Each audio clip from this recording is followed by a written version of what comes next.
America is addicted to oil. We have less than 5% of the world's population, but consume more than 20% of the world's oil. This year, we'll import about 60% of the oil we use to the tune of over $600 billion. We're addicted to oil, and our addiction is threatening our security, our environment, and our economy. Two-thirds of the world's oil reserves are in the hands of Islamic countries, many of whom support jihadist ideology that fundamentally opposes freedom, and whose chief tool for fighting freedom is terror. The money we use to buy their oil is being used to finance terrorism. After 9/11, the U.S. declared a global war against terror and its state sponsors, but the only states we acted against were Afghanistan and Iraq.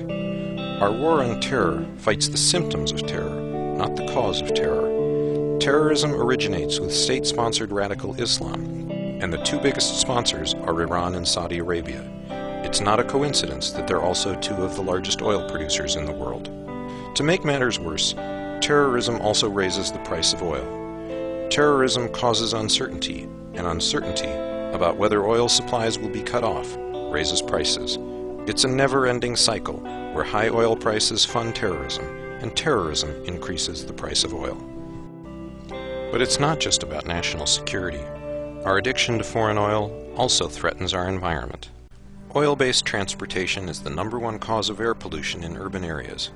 Trucks and cars are among the top contributors to greenhouse gases. The reality is, we cannot address our environmental problems without drastically reducing petroleum use. The environmental impacts of our addiction are severe, but they pale in comparison to the economic effects. This year, the U.S. will spend over $600 billion on imported oil, more than our entire defense budget, and almost twice as much as the growth in our gross domestic product. That means that even when our economy grows, there will be no improvement in our overall prosperity because all the growth goes to paying for foreign oil. Long term, the impact is even worse. When drug addicts can no longer pay for their addiction with cash flow, they start selling their assets. Our oil addiction has now reached that point.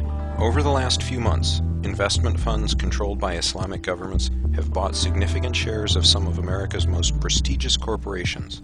At current oil prices, OPEC countries could control every major U.S. company within 5 years, and within 10 to 12 years, they could own every major corporation outright.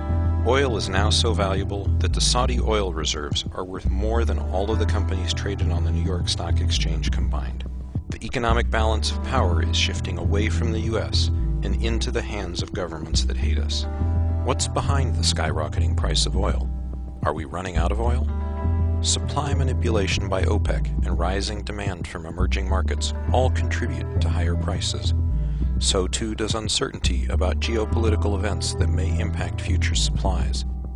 But beyond that, prices are escalating because many speculators are betting that we may be close to the point where global oil production is as high as it can go. Geologists call this moment peak oil. From then on, global production will steadily decline.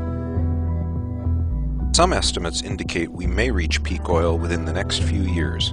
When that happens, today's price increases and economic fallout will seem minor. We have to act now.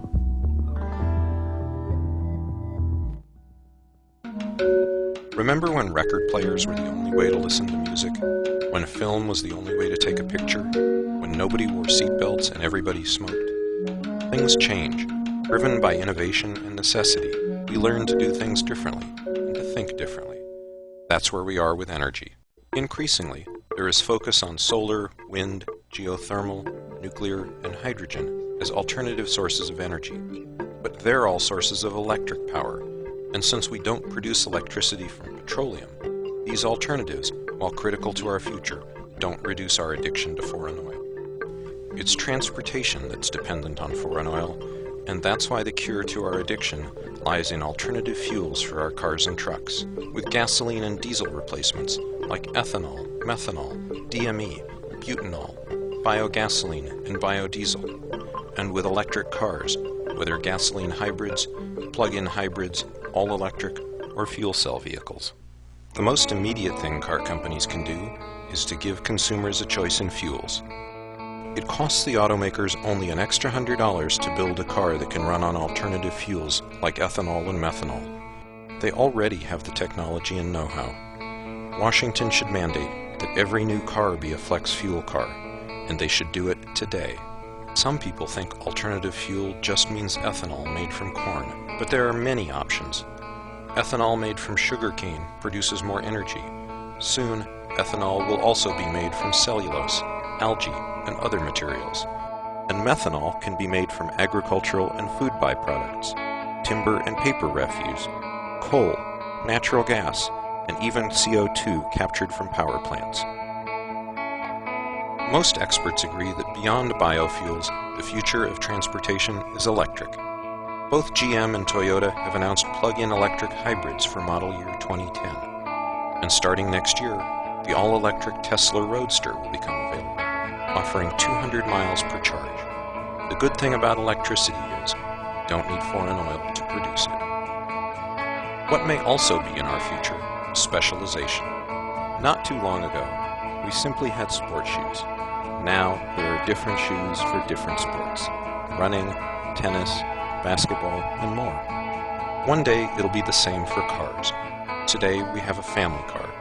But in the future, we'll have short-distance hoppers that run on electricity or compressed air, and long-distance cars that run on a hybrid of batteries and alternative fuels. Above all, it's up to us. When we reduce consumption of foreign oil, we're making America stronger. We're cutting off funding for terrorists, and we're helping to protect the American dream. What could be more patriotic?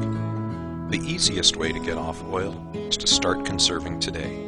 Each of us can do our part. Drive less by working from home one day a week. Drive more efficient cars, or trade your gas-powered car for a hybrid. After all, Prius is the new Mercedes. And help create market demand for electric cars. Call GM and Toyota and put your name on the interest list for a plug-in hybrid. There's no commitment, but you'll be sending an important message that we're ready to end our addiction to foreign oil. Finally, you can create political demand. Call your representatives and urge them to support a flex fuel mandate for new cars. Make our dependence on foreign oil a topic in the election. Most important, become involved. Go to setamericafree.org and find out what else you can do. Our independence and our freedom are in your hands.